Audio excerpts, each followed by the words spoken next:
Buenos días, mi nombre es José Manuel Trujillo, especialista en medicina interna, medicina crítica y terapia intensiva. Trabajo en el Hospital Gustavo Nelson Collado de la Caja de Seguro Social en Herrera.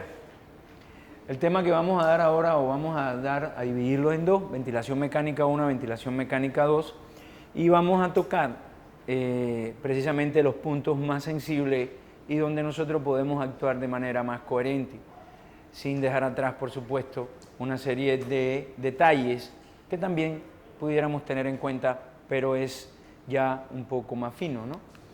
Como siempre, los objetivos que vamos a ver en la primera charla, bueno, vamos a discutir las indicaciones y las técnicas de la ventilación mecánica no invasiva, vamos a describir los tipos de respiración y los modos ventilatorios, y vamos a definir la configuración y la monitorización para el inicio de la ventilación mecánica en los diferentes tipos de pacientes.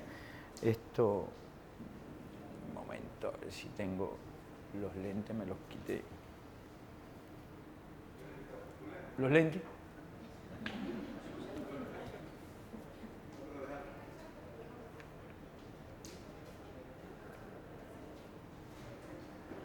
Imprescindibles. Como en toda la charla, comenzamos con un caso. Se trata de una mujer de 67 años con enfermedad pulmonar obstructiva crónica, la cual tiene una exacerbación de la misma. Está utilizando músculos accesorios, tiene sibilancia después de 2 tratamientos con broncodilatadores, con una frecuencia cardíaca de 122 latidos por minuto, una tensión arterial de 140/90, tiene 32 de frecuencia respiratoria, una temperatura de 37, con una gasometría 2 litros por minuto con un pH en 7.25, una PCO en 62, una PO en 59. Realmente, esta paciente, ¿qué tipo de soporte ventilatorio deberíamos usar? Inicialmente está bien descrito y, sin embargo, a veces pues de una sola vez tratamos de hacer intervenciones que no debemos. ¿Cuál sería lo más indicado? Ventilación no invasiva, asistocontrolada, ventilación a presión positiva, o poner una SIMB o ventilación mandatoria sincronizada intermitente. ¿Qué utilizarían? Ventilación no invasiva. Asistida controlada. Bien, asistida controlada, no invasiva. O sea, asistido controlado, ¿por qué?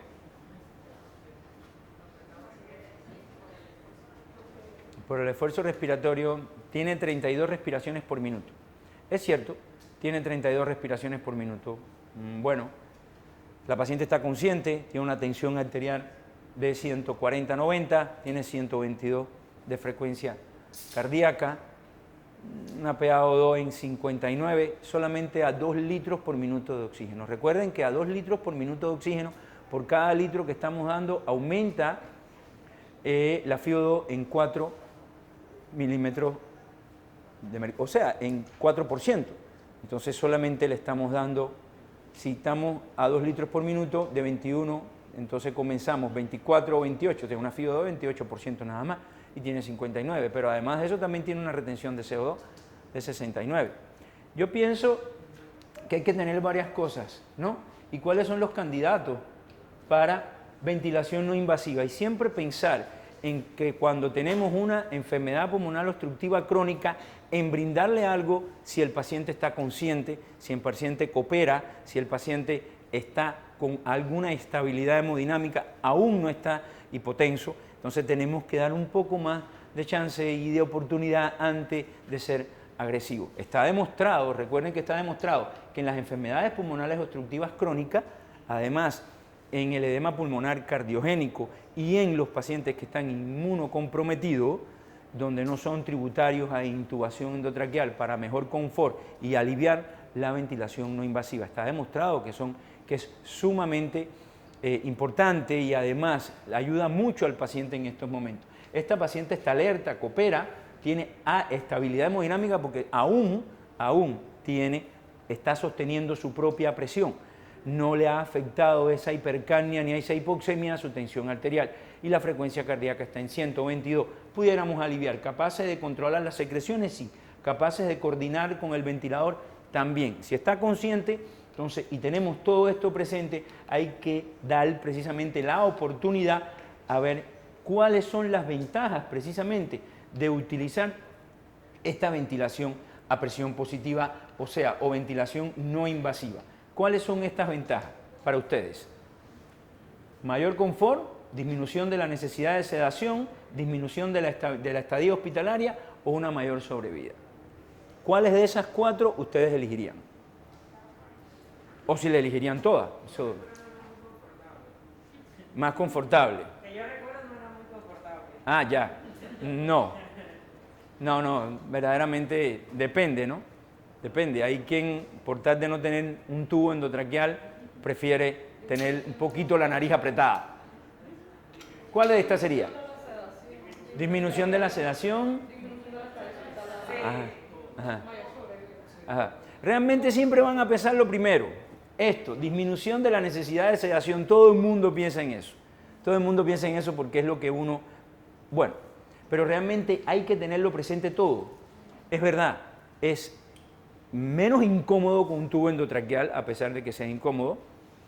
Hay una disminución en la necesidad de la sedación, hay una disminución de la estadía hospitalaria, hay mayor sobrevida, no hay compromiso, inclusive en cuanto a la neumonía asociada a la ventilación es mucho menor, siempre y cuando esto. Sí hay ciertas complicaciones, por supuesto, no vamos a ver cuáles son las ventajas y cuáles son las desventajas. Pues en una ventilación no invasiva tenemos que enfocarnos más a las ventajas que nos puede dar según la condición del paciente. ¿Cuáles son las ventajas de utilizar presión positiva en este paciente? Pues obviamente todas estas. O sea, realmente evita las complicaciones de intubación, conserva los reflejos en la vía aérea, mejora el confort del paciente, ¿no? Disminuye la necesidad de sedación, acorta la estadía hospitalaria, hay menos infecciones y mejora la sobrevida. Pero ojo, no es una panacea. También tenemos que tener presente que, uno, a los que tienen claustrofobia no los toleran tener esa máscara y depende del sistema que estemos utilizando. 2, puede provocar distensión gástrica si no ubicamos bien y si no hay un cierre adecuado de la vía aérea como debe ser. Si hay exceso de secreción también puede haber complicaciones. Puede haber complicaciones a largo plazo o inclusive a corto plazo porque puede haber afección de estructuras faciales. Y puede haber intolerancia de la ventilación también. O sea, realmente es buena, ha demostrado y ha habido un cambio cuando nosotros hablamos de ventilación no invasiva bastante importante. Sin embargo, hay que tener presente que no está exenta de complicaciones. También tiene sus complicaciones, pero más que complicaciones, tiene muchas ventajas. A nadie le gusta tener un tubo realmente puesto. ¿Y cuáles son realmente las metas que yo tengo que cumplir? Este es el caso. Recuerden que tenía la PC2 en 62, la PO2 en 59, frecuencia cardíaca, tensión arterial y 32 respiraciones por minuto. ¿Cuáles son las metas que yo tengo que cumplir con este soporte ventilatorio? ¿Cuáles son estas metas que tengo que cumplir? ¿Qué configuración debería seleccionar para la ventilación no invasiva y cómo debe monitorizarse el paciente? ¿Cuáles metas, o sea, realmente cuáles son las metas que yo debo cumplir? Mejorar la oxigenación, correcto, mejorar la oxigenación. Esta oxigenación yo la debo de mejorar. ¿Y cómo yo mejoro la oxigenación? Ahora, aumentando la fracción inspirada de oxígeno. Correcto. ¿Qué configuración yo debería seleccionar o con qué configuración yo debo comenzar a ventilar de manera no invasiva? Recuerden que también en la ventilación no invasiva hay mucha interacción del terapeuta respiratorio y mucha intervención del terapeuta respiratorio y la enfermera. Siempre hay fuga, está incómodo, pero no deja de tener ventaja. La configuración. ¿Alguna vez han puesto o han iniciado una configuración, una ventilación no invasiva? ¿Algunos de ustedes la han comenzado? Realmente hay dos sistemas, o como se llama, ¿no? Hay quien llama IPAP y EPAP.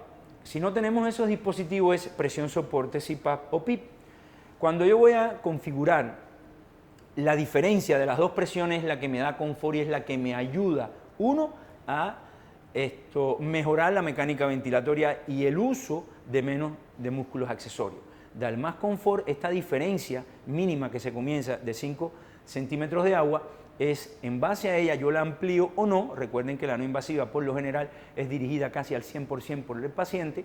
Yo le doy una ventilación, le soporto, le doy un sistema de presión positiva al final de la expiración o una presión positiva de manera continua para mejorar la oxigenación conjuntamente con la fracción inspirada de oxígeno que yo pongo. La fracción inspirada de oxígeno cuando yo comienzo cualquier tipo de ventilación es al 100%, o como alguno le llama al punto cero, pero al 100%. Después yo voy a ver qué configuración yo voy a seleccionar. Si yo tengo IPAP y EPAP en algunos equipos, o tengo presión de soporte y tengo PIP. Se comienza con 10 de IPAP o de presión inspiratoria o con 10 de presión de soporte, que es lo mismo. Y con CPAP o PIP o el EPAP, que le llaman, de 5 centímetros de agua. Esa delta de 5 es lo que me va a dar a mí el volumen resultante. Tienen que pensar que nosotros siempre ventilamos por presión y nuestras resultantes son volumen. Por tanto, esto es presión positiva. La diferencia, mientras más estrecha o menos estrecha, es la diferencia entre la PIP o el EPAP y la presión soporte o el IPAP, es si es mayor, la resultante debe ser mayor volumen tidal. Si es menor, la resultante es menor volumen tidal.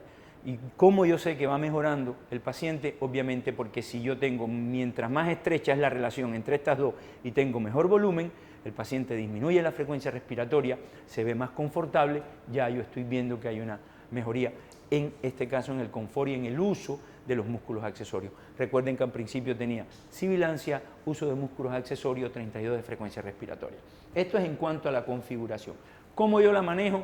Hay quien le sube 2 centímetros de agua a las dos a la vez. O sea, si empiezo con 5 de una y 10 de otra, subo 7, subo 12, subo entonces 9, subo a 14. Hay quien manipula una independientemente de la otra según la resultante y según la oxigenación. Pero lo que está estipulado es de 2 en 2. ¿Cada cuánto? Cada 15 o cada 30 minutos. Dependiendo de la pulsioximetría y dependiendo de los gases que yo vaya a tener. Por tanto, esa es la parte que yo voy a monitorizar. La monitorización de un paciente son los signos vitales. Independientemente es la misma monitorización del paciente de cuidado, del paciente de cuidados intensivos, ¿no? Signos vitales, que ¿cuáles son? Tensión arterial, frecuencia respiratoria, saturación de oxígeno sumamente importante para mantenerla entre 92 a 94%, la saturación. Ya yo teniendo una idea de 92 a 94%, ya yo sé que mi PaO2 está entre 58 a 62 milímetros de mercurio. ¿Bien?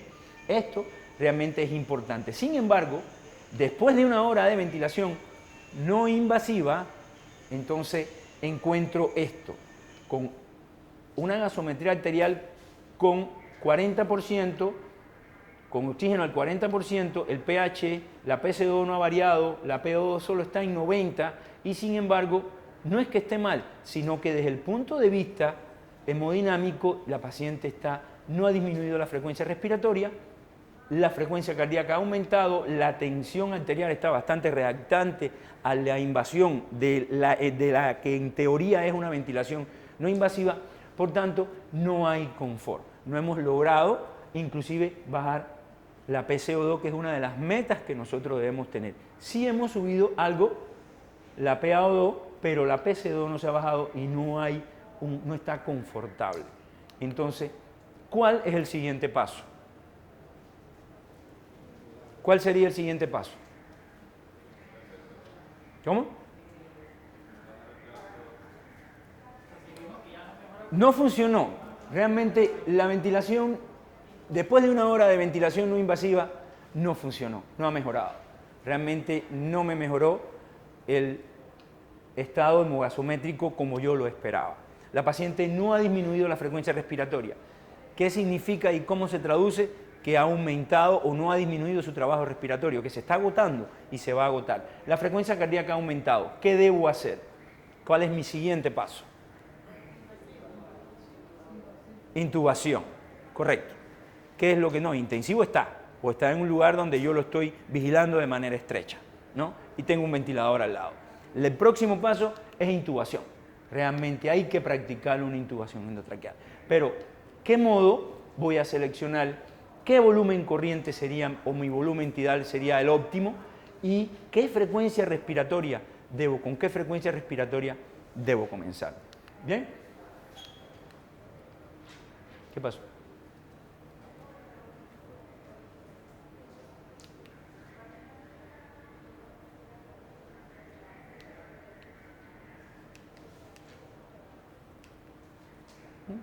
El modo ventilatorio a seleccionar, el volumen corriente óptimo y la frecuencia respiratoria. Antes de eso, vamos a hablar de lo siguiente. ¿Qué modos ventilatorios yo tengo precisamente disponible en casi todos los ventiladores o en casi todos los equipos? La asisto controlada, que puede ser o por volumen o puede ser por presión. La presión de soporte, la SIMV o la ventilación obligatoria intermitente sincronizada y la presión positiva continua en la vía aérea. Ojo con esto no es un modo ventilatorio. Realmente, ¿por qué no es un modo ventilatorio? Porque yo puedo dar CPAP sin tener un ventilador puesto. Tan sencillo como eso. Yo puedo ofrecer CPAP sin tener un ventilador puesto. Hay sistemas de CPAP abiertos donde yo no tengo por qué utilizar un ventilador. En cuanto a los modos ventilatorios, recuerden que los fundamentales son dos, por volumen y por presión. Por volumen yo prefijo un volumen tidal, ¿no? Una frecuencia respiratoria. Por presión prefijo una presión, una frecuencia respiratoria y un tiempo.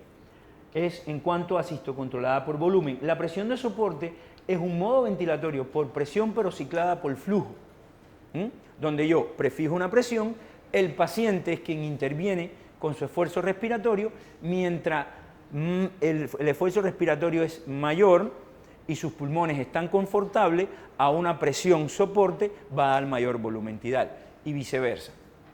Pero él comienza la ventilación y la termina. La sincronizada intermitente yo prefijo un volumen, prefijo una frecuencia respiratoria y intermitentemente hay una sincronización. Pero ¿qué sucede cuando no hay sincronización y en ese momento entonces hay un esfuerzo respiratorio del paciente? Por lo general existe algo que es presión de soporte en el ASIMV y muchos lo que optan es por asistir desde el punto de vista por presión de soporte, porque si no lo asisto me va a aumentar el trabajo respiratorio, se va a agotar y voy a crear inclusive hasta una autopip o una hiperinsuflación dinámica, de lo cual vamos a hablar un poquito más adelante. Y la presión positiva continua en la vía aérea no es más que una presión continua en la vía aérea de una sola manera. Yo doy PIP o doy CPAP, presión positiva continua en la vía aérea, con el objetivo de aumentar la presión media en la vía aérea, con el objetivo de mejorar la oxigenación. Y vamos a hablar un poquito más adelante de cuáles son mis metas de oxigenación y cuáles son mis metas de ventilación. No es lo mismo, pero se puede hacer. Oxigenar, ¿con qué lo debemos hacer? Si yo miro una ventilación o una ventilación espontánea, la que tenemos nosotros normalmente, sería de esta manera. Inspiración, expiración. La inspiración siempre llega a ser negativa y siempre está por debajo de cero. No significa que mis pulmones se cierran. Mis pulmones siempre van a estar abiertos. Y si nosotros llegamos a ver una microscopía electrónica de los conductos alveolares, jamás se colapsan. Nunca se colapsan. Porque nosotros tenemos algo que se llama volumen crítico de cierre. Un poquito más, ¿no? Que es lo que evita que nosotros hagamos un colapso cuando estamos ventilando de manera espontánea, como es acá. Cuando tenemos una presión continua en la vía aérea tipo CPAP, pues simplemente lo que estamos es por encima del eje del cero y inspiramos y expiramos, solamente sobre un nivel de presión. Y esto es lo que se ve en un ventilador que tiene solamente CPAP puesto. Un solo nivel de presión, que sería la PIP o el CPAP. El paciente va a ventilar con el objetivo de mejorar la oxigenación, mantener los alvéolos abiertos, aumentar el reclutamiento alveolar, mejorar la oxigenación del paciente. Bien, esto en ventilaciones asistido controlada, esto es una onda de presión, pero una onda de presión típica o casi típica en volumen control. La onda de presión en volumen control, para que la asocien mejor de una manera mnemotécnica, es una onda de presión en aleta de tiburón. ¿Por qué? Porque simula mucho la aleta de tiburón. Entonces, esta morfología de aleta de tiburón siempre es típica de volumen control puro.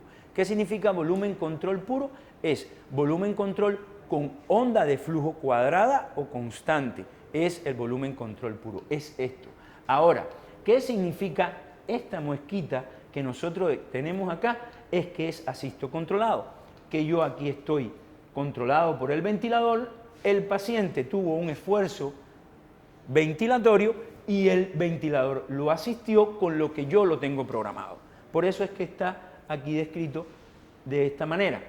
Inspiración, expiración. Esto es una ventilación por presión de soporte en una onda de presión. La morfología es de manera cuadrada y es muy similar a la morfología de la onda por presión de control.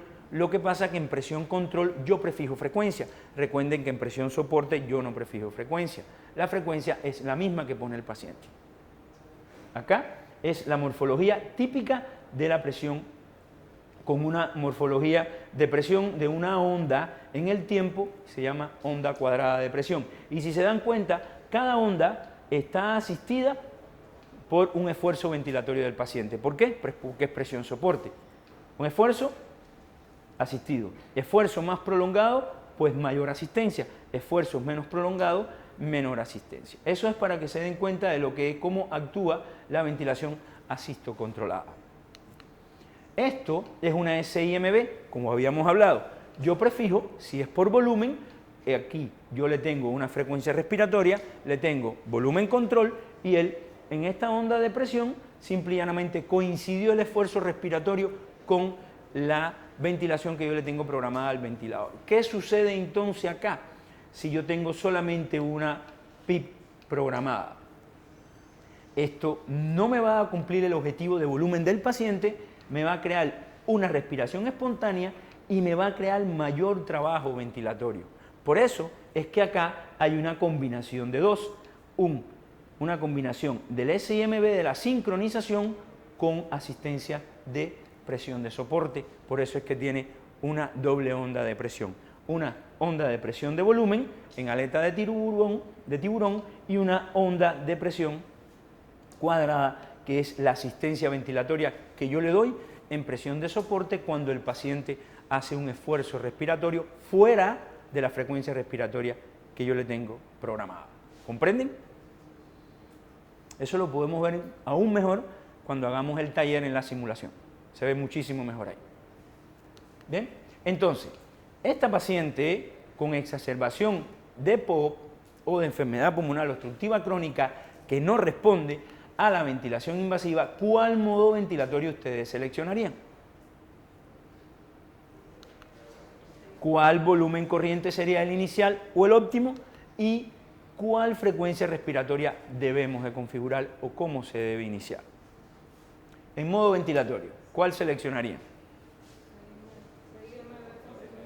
SIMB con presión soporte. Hay quien lo usa. No está mal. ¿Cuál es el modo ventilatorio más común para inicio de la ventilación?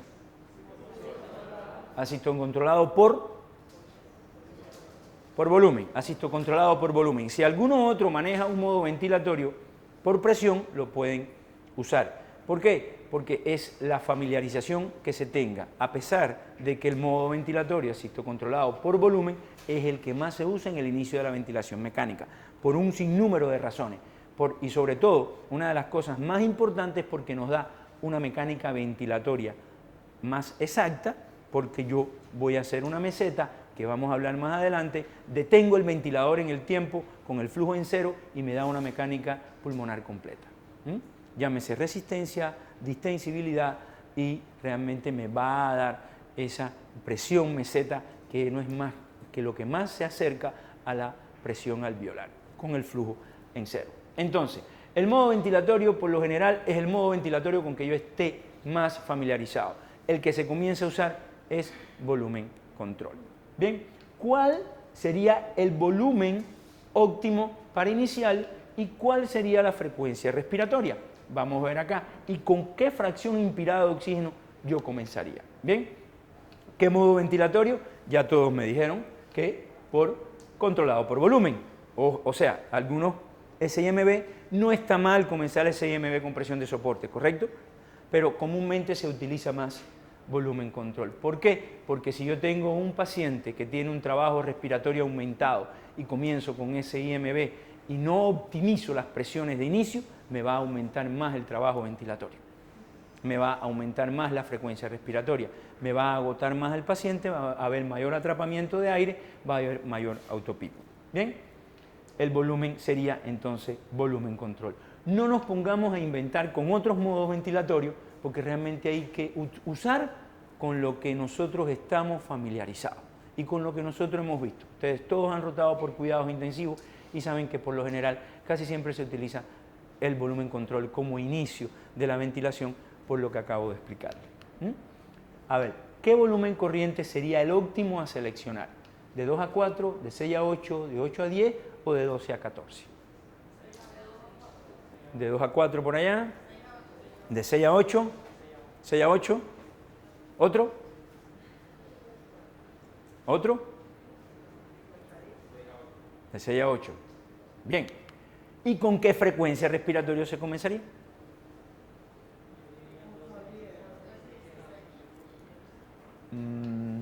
De 8 a 10, de 6 a 8, de 8 a 10, de 10 a 12, de 12 a 16.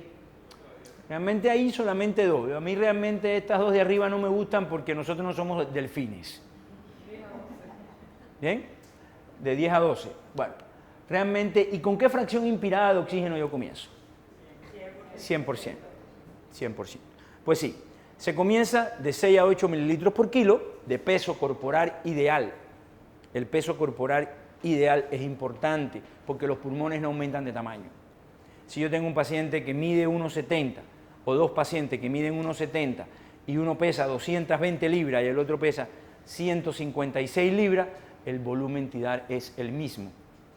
Lo que sí, vamos a ver que es posible que las presiones en vía aérea sean un poco más altas o más altas en el que pesa 200 libras o un poco más. ¿Por qué? Por el aumento de la impedancia torácica por la caja torácica. Pero los volúmenes tidálicos son los mismos. Nosotros no aumentamos ni los pulmones aumentan de tamaño con el peso.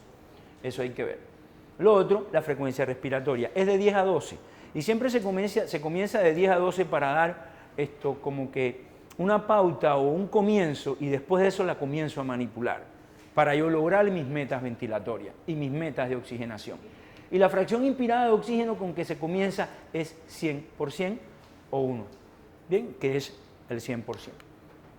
El modo ventilatorio, como habíamos hablado, conocido, la fracción inspirada de oxígeno del 100% y puedo manipularla e inclusive hasta que yo logre esta saturación, que es la óptima, el volumen corriente de 6 a 8, la frecuencia respiratoria tiene que estar adecuada ¿a qué? Tiene que estar adecuada a las necesidades del paciente o a las necesidades clínicas, pero siempre comenzando entre 10 y 12 respiraciones por minuto en el ventilador. Si me preguntan a mí, me gusta más el número 12 que el número 10, pero lo normal es de 10 a 12. La PIP es un soporte para la oxigenación y el número mágico siempre es 5. Siempre se comienza con 5. Y obviamente, después de todo esto, debemos de solicitar ayuda. Debemos de solicitar ayuda porque realmente tenemos un paciente en estado crítico, tenemos un paciente con soporte ventilatorio y hay que llamar a quien tenga un poquito más de conocimiento para poder ayudar aún más al paciente. ¿Qué monitorización se requiere para la evaluación de este paciente después del inicio de la ventilación mecánica? ¿Qué monitorización yo requiero? Signos vitales, correcto. ¿Qué más? Gasometría, perfecto. Acuérdense que la gasometría, una vez que yo establezca la ventilación, de 15 a 20 minutos es cuando la debo hacer. ¿Bien? Perfecto. La resultante de mi volumen minuto, debe ser aproximadamente, recuerden que el volumen minuto no es más que la resultante de la frecuencia respiratoria por el volumen tidal y que casi siempre lo normal oscila entre 6 a 8 litros por minuto. ¿Bien? ¿Qué más tengo que monitorizar? Si está acoplado o no, perfecto. Si hay sincronía o no hay sincronía. ¿Qué más? Importantísimo, le falta algo.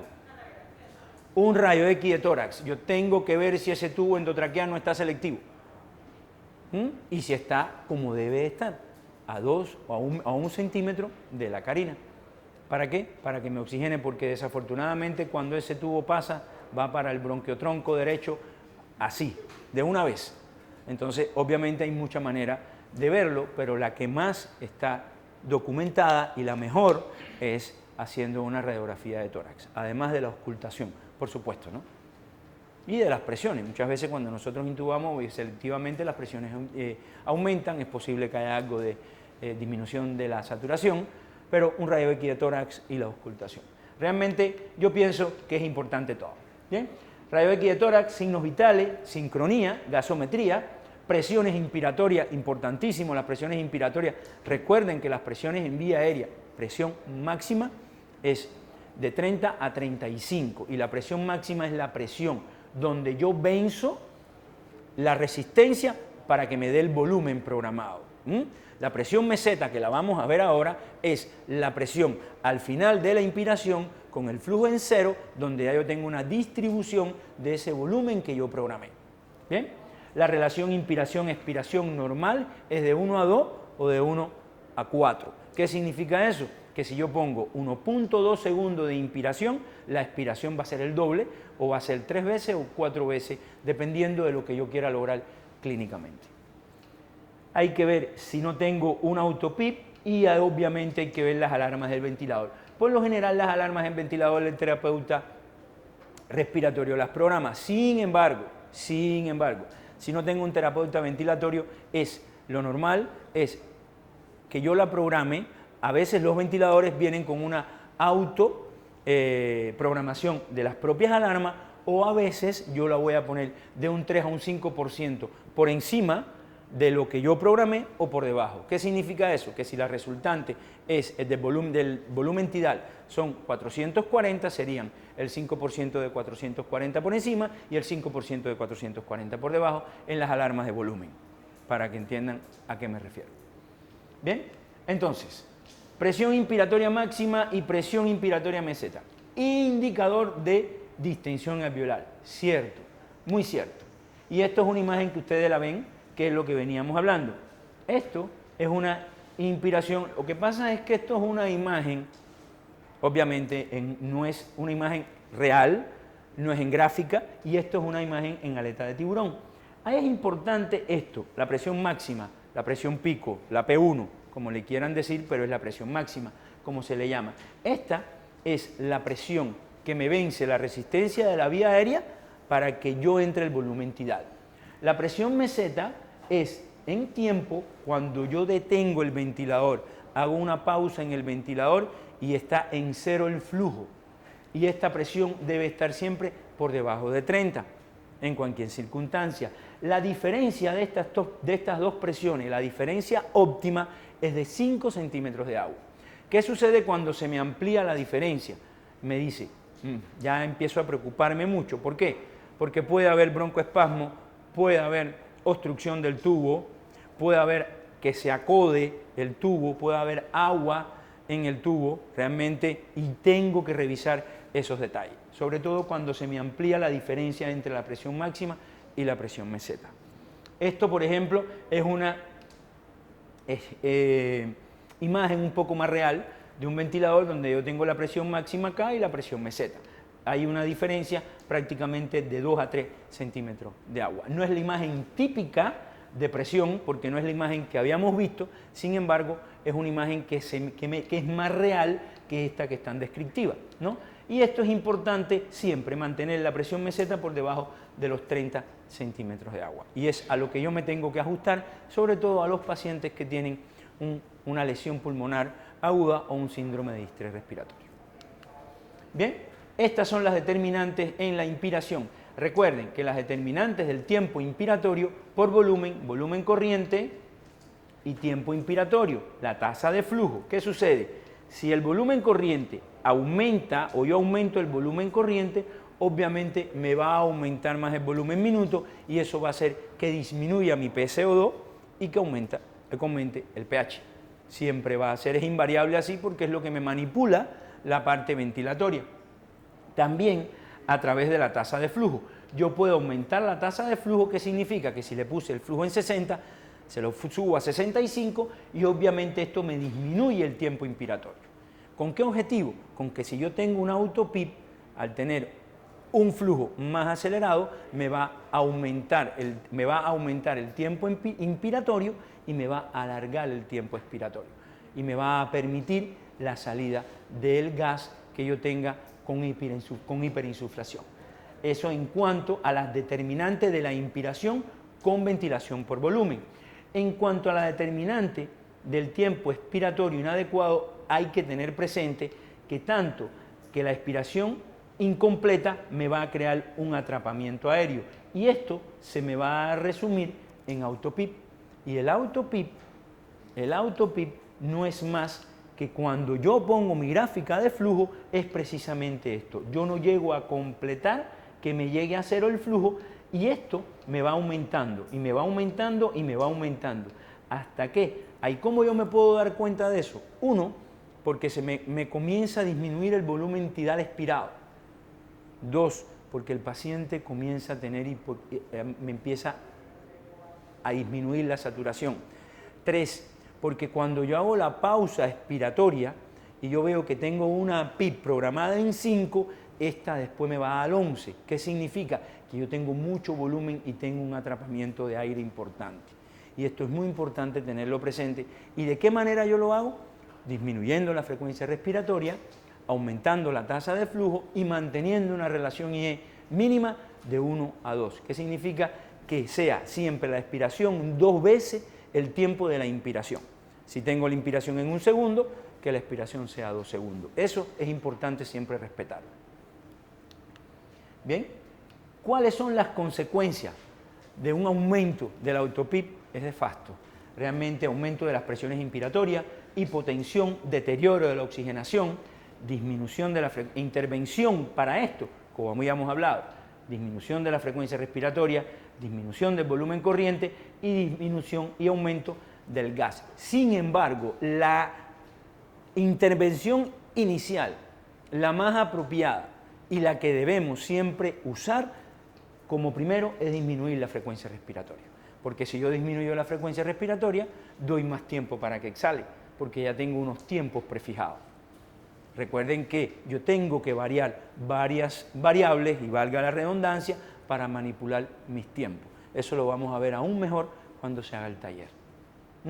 Y esto siempre es importante. Aumentar el flujo de gas, sí. Si yo acelero más la entrada del flujo de gas, el tiempo inspiratorio es más corto y el tiempo expiratorio es más largo.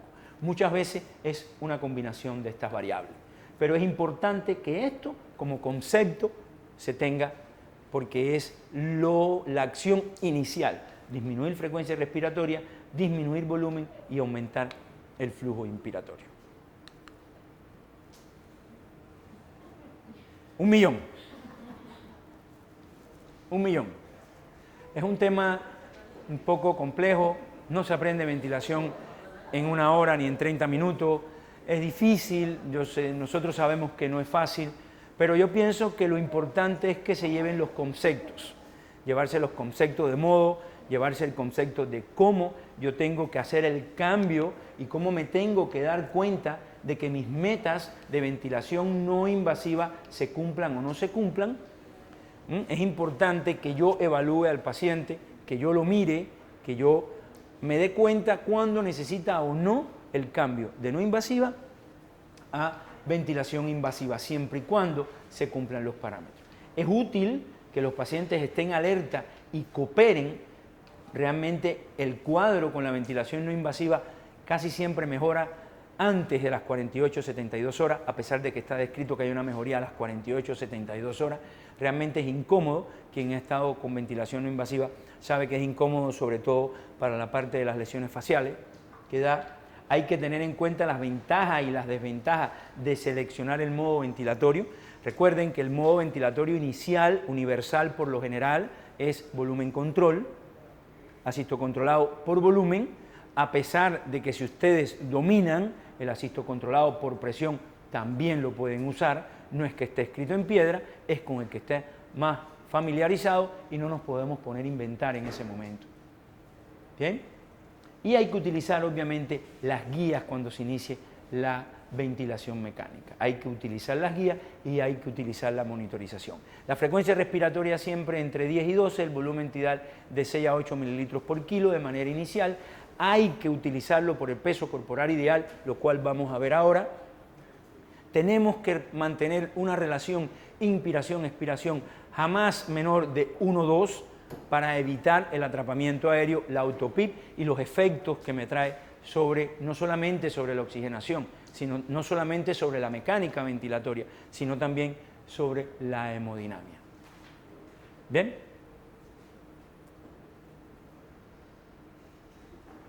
Un suspiro. Eso también se usa en ventilación, el suspiro. Hay suspiro por volumen y suspiro por presión.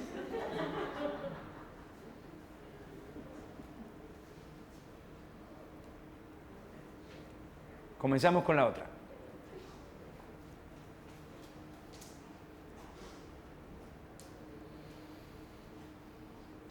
Bien.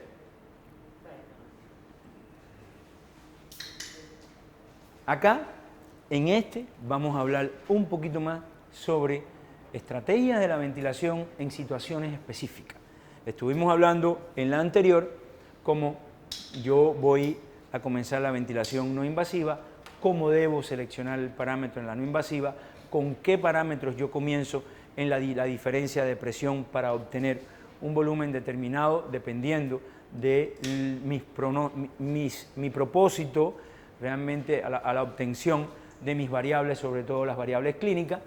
Pero acá vamos a ver y vamos a describir la interacción entre los parámetros ventilatorios, las modificaciones que yo debo hacer para evitar que la ventilación mecánica sea perjudicial.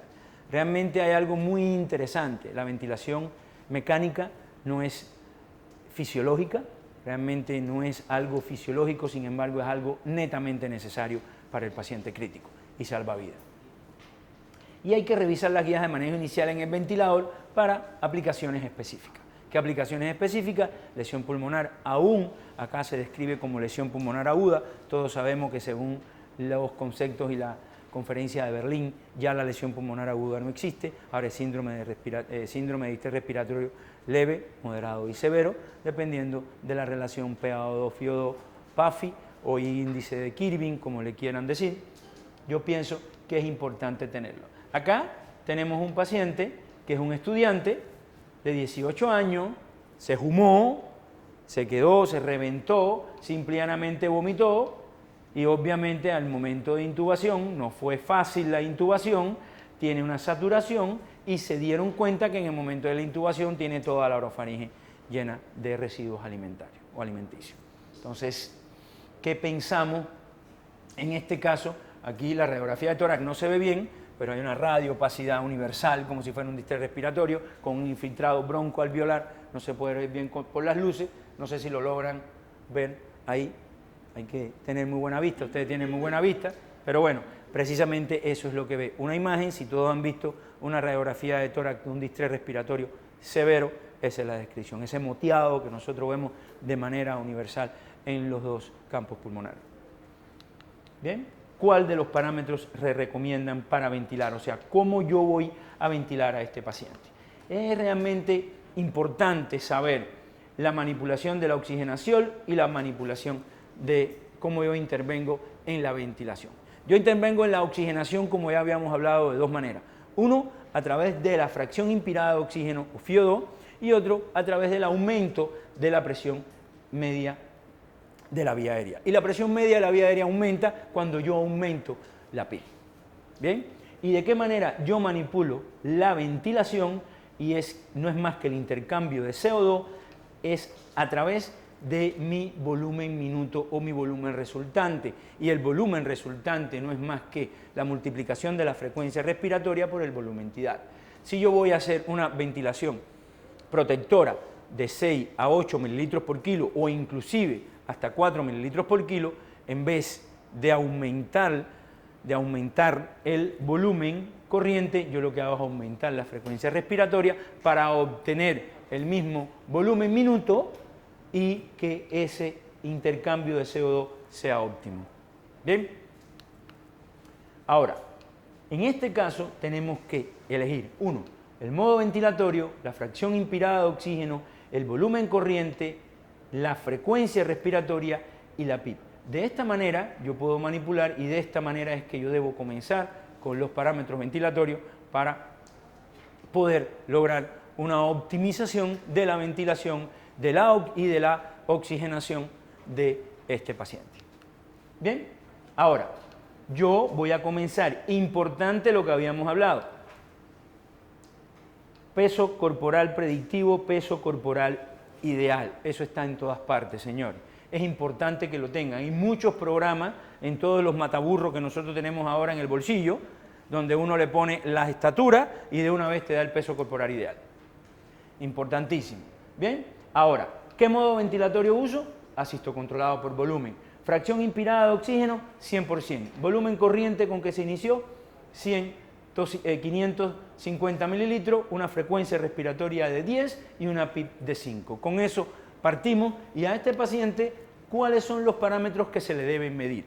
En un paciente que tiene un síndrome de distrés respiratorio, un paciente que tiene hipoxigenación, obviamente, ¿qué yo debo medir en este paciente? ¿Qué parámetros debemos medir? Se los voy a adelantar. Ya lo habíamos hablado, ya se había hablado en lo anterior. Pero además de eso, en la gasometría tiene una PO2 en 57 con 100% de oxígeno, tiene una PC2 en 36, lo que significa que la ventilación es adecuada, pero sin embargo, miren esto, tiene una presión máxima de 52, una presión de meseta de 48 y una con frecuencia respiratoria de 18 y no tiene autopip. Y recuerden que la PIP de inicio es 5, comenzó con 5. Estos parámetros son importantes. Este paciente tiene un síndrome de distrés respiratorio severo con una afectación importante de la distensibilidad porque tiene las presiones sumamente altas. Y yo tengo que ver qué intervención yo tengo que hacer. Porque ya después de tener 100% de FiO2 y 5 de PIP, pero sin embargo la frecuencia respiratoria es adecuada, porque no tengo autopip, porque estoy guardando la relación inspiración-expiración, mi PCO2 y mi ventilación, pero la PO2 no está cumpliendo la meta que debe cumplir. ¿Bien? ¿Qué problema es el más importante en este momento? De estos 4, para ustedes, ¿qué es lo más importante que se debe resolver ya en ese paciente? La hipoxemia, correcto. El estado mental, ¿qué estado mental? Si yo resuelvo la hipoxemia, ¿voy a resolver todo lo demás? Tampoco es que el pH está bien. La PCO2 está bien. Esto es lo que está mal. Entonces, ¿cómo yo lo puedo resolver? O sea, ¿de qué manera yo puedo resolver esto si yo tengo este paciente así? ¿Qué debo hacer? ¿Qué intervención debo hacer? Donde no me perjudique más su mecánica ventilatoria, donde no me perjudique más el aumento de las presiones. ¿Recuerden el volumen tidal que se comenzó? ¿Recuerden el peso corporal ideal de ese paciente? ¿Cuál era? 55 kilogramos. ¿Realmente estamos ventilando un volumen tidal ideal para él? ¿Estamos conservando ese volumen tidal? Entonces, ¿qué intervención yo le debo de hacer a este paciente? ¿Cuáles son los problemas nosotros que observamos aquí? ¿Cuál es el problema principal que yo observo aquí? La PaO2 sigue con hipoxemia. Ustedes saben la respuesta. ¿Bien? Ustedes saben la respuesta. Configuración actual del ventilador.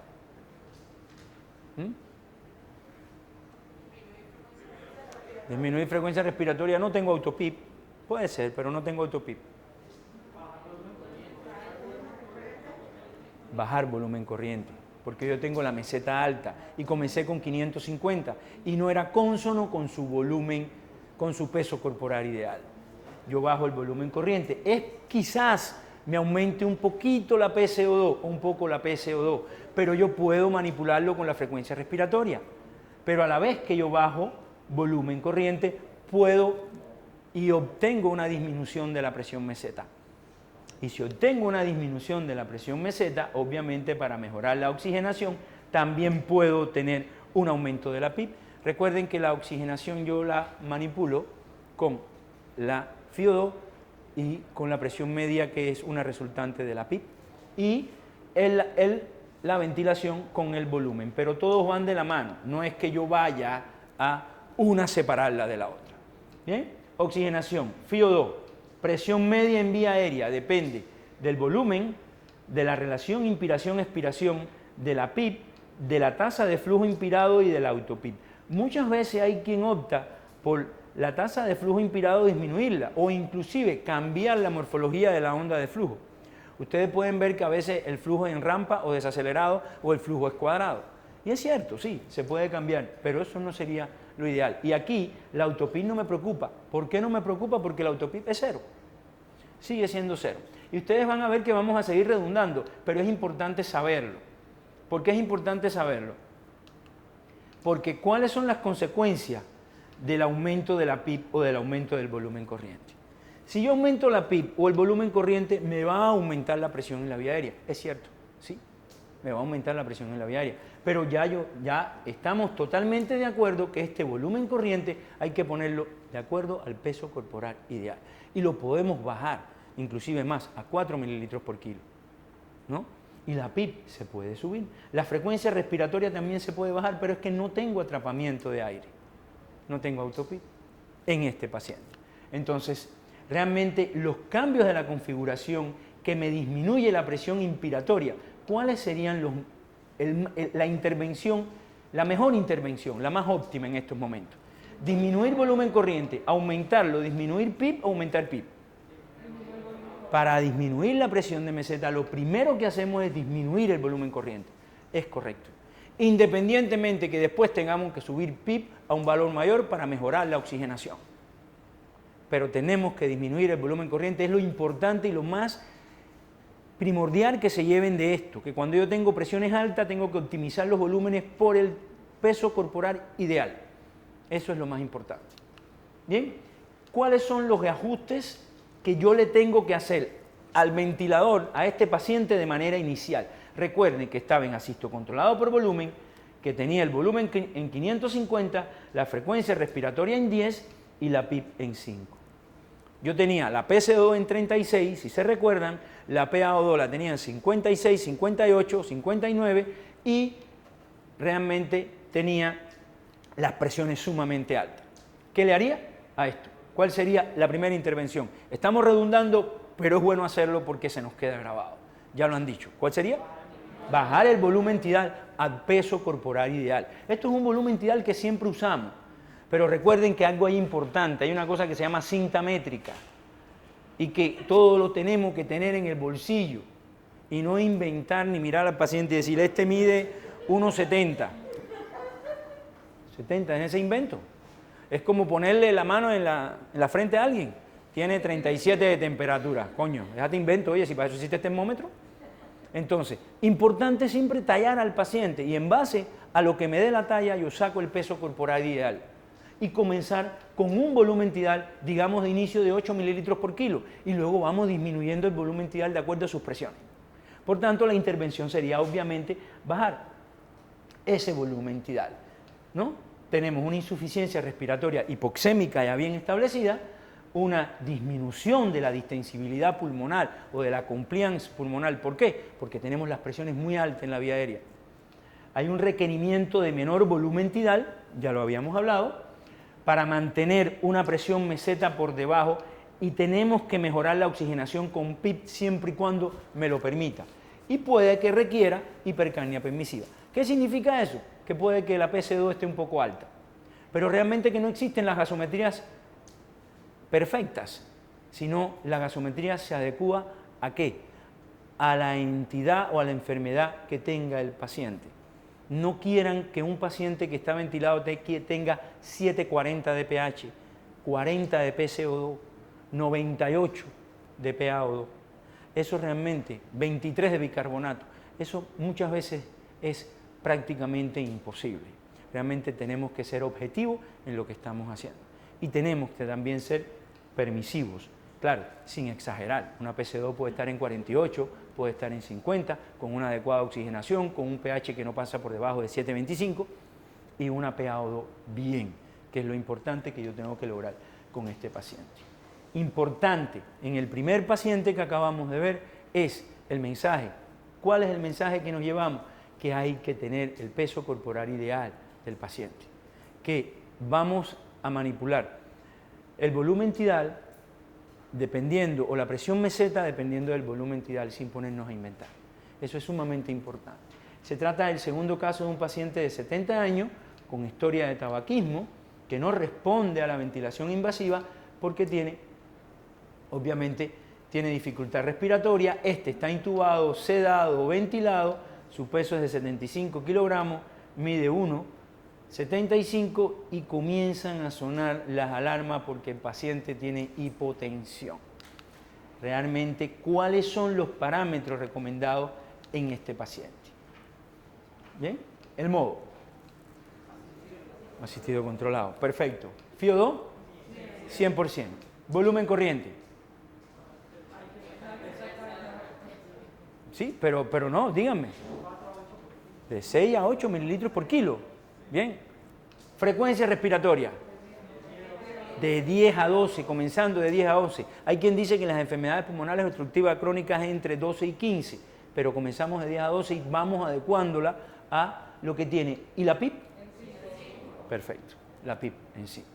Realmente sería como nosotros vamos a poner asisto controlado, FIO2, mililitros, o sea, dependiendo obviamente del peso corporal, yo lo voy a sacar, pero importante cuando me dicen volumen corriente que no me digan 500, que me digan de 6 a 8 mililitros por kilo. Porque bueno, yo te voy a mirar así, te voy a decir, este tiene 503 mililitros. Ningún ventilador te va a dar 503 en ese invento. ¿Bien? Entonces, es importante sobre todo la relación. Y miren esto, 18 respiraciones por minuto. ¿Bien? ¿Cuáles parámetros se deben medir? Señores, los parámetros que estamos adecuados a un paciente ventilado, ya lo habíamos visto. Gasometría, tiene un pH 720, una PCO2 en 60, una PaO2 en 215 milímetros de mercurio, una presión meseta de 15 y una presión máxima de 50, típico de las enfermedades pulmonares obstructivas crónicas y de broncoespasmo. Una autopit de 8, una relación de IE de 1 a 1.5, una frecuencia respiratoria de 18 y 90-60 con frecuencia cardíaca de 130 latidos por minuto. Un paciente, un EPOC. Realmente, ¿cuál es el principal problema de este paciente? La hipercapnia, las presiones elevadas, la taquicardia o la hipotensión.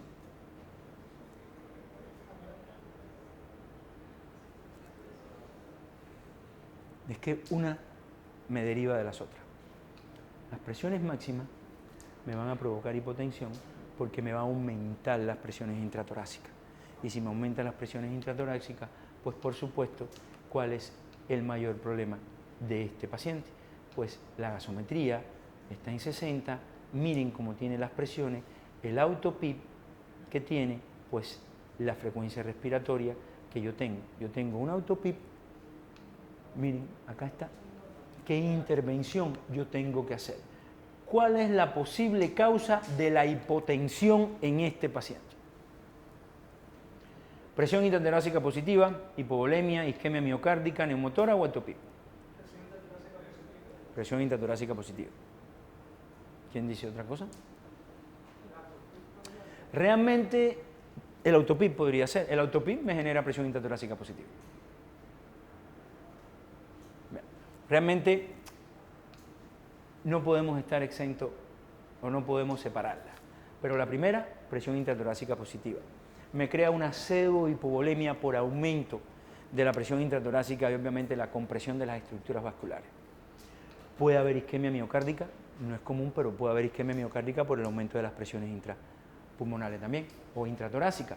Neumotórax, atención, sí, no es común, no es lo que más se ve, pero hay que tenerlo siempre presente, sobre todo si hay un estado de shock o una hipoxemia abrupta con aumento de las presiones intratorácicas demasiado altas. Y el autopip. Entonces, con esto y la configuración que yo tengo,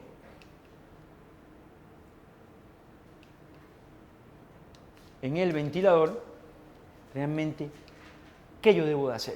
¿Qué parámetro yo debo variar inicialmente para mejorar esta presión intratorácica? Para esta presión intratorácica que me tiene aumentado, que se me ha creado una hiperinsuflación mecánica y una hiperinsuflación dinámica, ¿qué es lo primero que debo de tomar en cuenta en este paciente? Volumen corriente. ¿Ya sacaron? La relación inspiración-expiración. ¿Pero con qué yo modifico la relación inspiración-expiración? Lo dijeron por ahí atrás. Con la frecuencia respiratoria. Recuerden que tengo la frecuencia respiratoria en 18 y yo no tengo problema de oxigenación porque tengo 200, más de 200. Tengo 60 de PO2 y pH en 7.25. Tengo una hiperinsuflación dinámica con aumento del autopip y aumento de las presiones intratorácicas. Por tanto, siempre lo primero que yo debo de ver es disminuir la frecuencia respiratoria. ¿Por qué? Porque la relación IE estaba en 1, 1.5. Entonces, ¿qué es lo que debo de hacer o cuál sería mi intervención? Ya me la dijeron. ¿Bien? Disminuir la frecuencia respiratoria. De todas formas, es precisamente lo que se debe de hacer, ¿no? ¿Qué cambios de inmediato nosotros debemos hacer? Disminuir la frecuencia respiratoria. A pesar que la relación inspiración-expiración yo la puedo modificar de varias formas, la primera intervención que se hace siempre es disminuir la frecuencia respiratoria. ¿Para qué? Para aumentar el tiempo expiratorio y poder darle más tiempo al gas que está atrapado, que salga y me disminuyan las presiones intratorácicas y por tanto esas complicaciones que había tenido de hipotensión el paciente. Bien, ¿cuáles son las consecuencias de los siguientes cambios en el ventilador? Pues obviamente que aquí es la disminución de la relación inspiración-expiración a través de esto. Ventilación asistido controlada, el volumen tidal, frecuencia respiratoria, PIP, autopip y relación IE. ¿Qué es lo que se debe de hacer? Primero entonces, bien, ajustar el volumen inicial, optimizar el tiempo expiratorio, alerta del autopip, ajustar la ventilación a un pH normal y tratar la obstrucción con broncodilatadores. Todo se hace. Realmente tenemos que tenerlo siempre presente. La intervención es optimizar el tiempo expiratorio. Y yo tengo que optimizar el tiempo expiratorio a través de ¿qué? De la frecuencia respiratoria. Fíjense que es algo que se va redundando, pero es algo que sé que no se les va a olvidar, que es lo más importante de esto y lo debemos de tener presente. Tanto para mejorar la oxigenación de manera inicial en un paciente con una lesión pulmonar, un síndrome de distrés respiratorio, optimizar el volumen tidal para disminuir presión meseta y de esa manera yo poder inclusive hasta aumentar la PIP para mejorar la oxigenación aumentando la presión media y optimizo realmente el atrapamiento de aire inicialmente a través de mejorar la relación inspiración-expiración a través de la frecuencia respiratoria. Puntos clave. Ahí realmente las interacciones no son fáciles, son complejas y hay que evaluarlas y nosotros lo vemos. Esto no es realmente, es algo que hay que llevarse en el mensaje, es importante tenerlo presente, pero también son capaces de hacerlo. Lo hemos repetido y yo les garantizo que hay muchas de estas cosas que no se van a olvidar. La principal determinante de la oxigenación son la fracción inspirada de oxígeno y la presión media de la vía aérea como resultante de la presión al final de la expiración o de la PIP. Hay que monitorizar al paciente de manera estrecha, hay que mantener la presión de meseta por debajo de 30 centímetros de agua y hay que evaluar la hipotensión inmediatamente al inicio de la ventilación para resolver qué es lo que me lo está provocando. Bien, preguntas, dudas. Realmente también vamos a hablar, sobre todo mañana en el taller de la optimización, en la situación actual de COVID-19, porque hay algunas cositas que pueden y algunas cosas que cambian en cuanto a la fisiopatología y en cuanto al manejo del paciente, sobre todo cuando hagamos el taller en lo que es terapia de alto flujo y ventilación en los pacientes moderados con un COVID-19. ¿Alguna pregunta? ¿Alguna duda? No me gusta que se queden callados. Ese silencio me pone nervioso, ¿eh? Me parece que no entendieron nada de lo que hablamos. Realmente los mensajes son importantes en las dos charlas. Pienso que de manera repetitiva sé que cuando las cosas se repiten nos quedamos con ellas. Diga usted. La autopip está relacionada con que yo no le dé el tiempo necesario de la expiración para que salga el aire o el volumen que yo le tengo programado. Esa es la autopip. La autopip tiene que ser cero. Siempre, es que yo no debo tener autopip. No es lo mismo la PIP que yo tengo para mantener mi vía aérea abierta, así de manera fisiológica, que generar una autopip porque yo no doy tiempo a que salga ese gas de aire. Preguntas por en línea. Con los pacientes obesos inicias igual con PIP. Correcto, sí. Con el paciente obeso se inicia igual. No hay diferencia.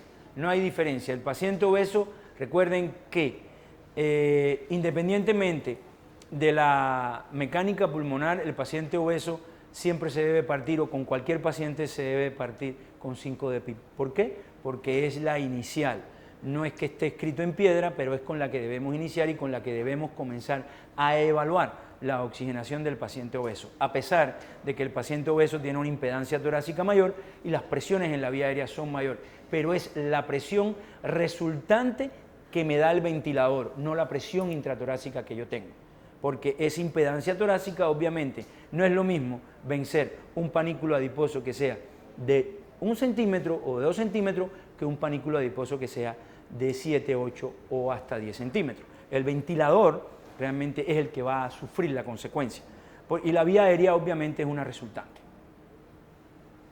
¿Cuánto tiempo después de realizar modificaciones en los parámetros debemos evaluar las presiones, PIP y resto de los parámetros? Es hemogasométricamente. El resto de los parámetros, la PIP es de manera... recuerden que la gasometría en todo paciente ventilado, siempre que yo tome una acción, es entre 15 a 30 minutos que yo hago la gasometría. Después de ese tiempo es que yo evalúo, siempre y cuando yo esté monitorizando y vea que la saturación está por encima de 92 a 94%. ¿Alguna otra pregunta? Bueno, muchas gracias.